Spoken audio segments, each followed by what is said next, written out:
The next is the next example is these paragraphs. Each of these paragraphs deal with a particular payment of child support situation. So I'm going to filter over here for my multiple choice variable I've set up for this. And so support obligation payment method. If we double click on that, we can see that the options are 1 installment, 2 installments, 2 installments, no bank, auto withholding. So we've got four paragraphs that we can condition so that only one of these four paragraphs will come into the document. And so each of these is mutually exclusive, so the user can select only one. So if we test this, the user is going to see only see the radio buttons and be able to select only one of these options. So we need to set up the structure on the face of the form so that the user can then be able to have everything collapse up appropriately and have only one of these paragraphs appear. So we've got four paragraphs here. I'm not going to set up the inside if else conditioning on each of these paragraphs. Right now we're just going to concentrate on the outside structure, selecting which paragraph for payment of child support that we want.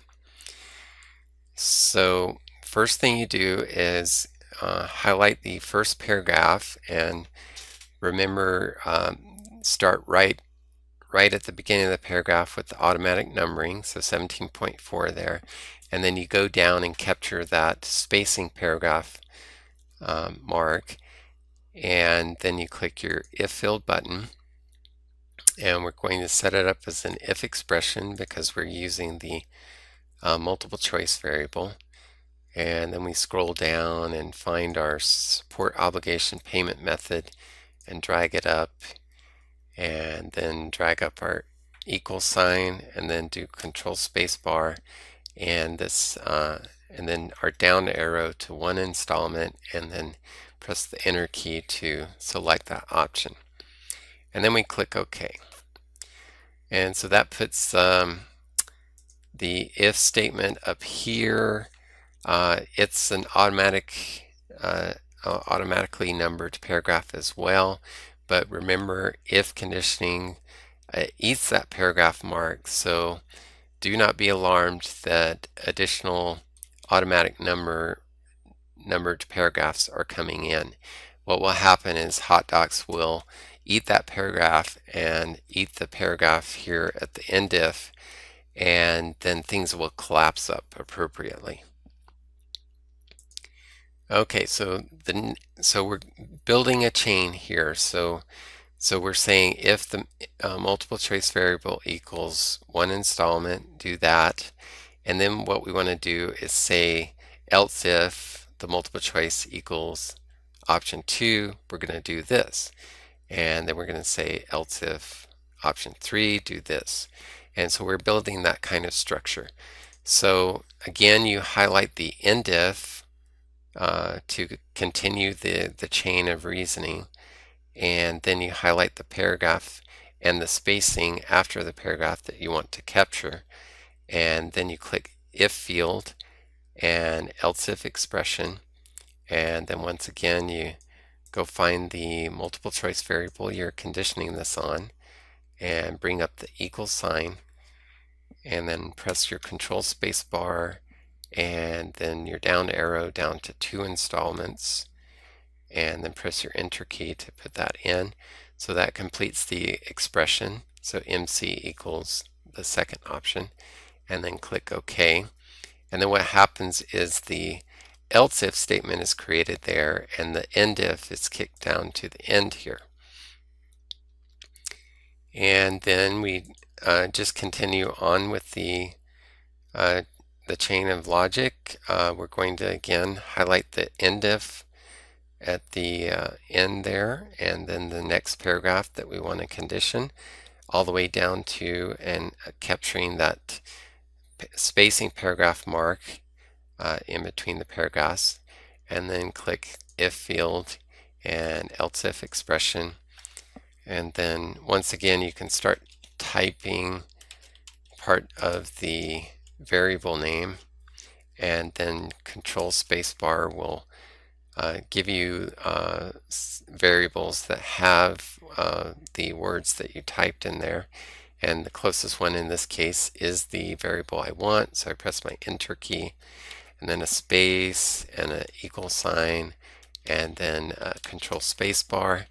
And this is the 2 installments no bank.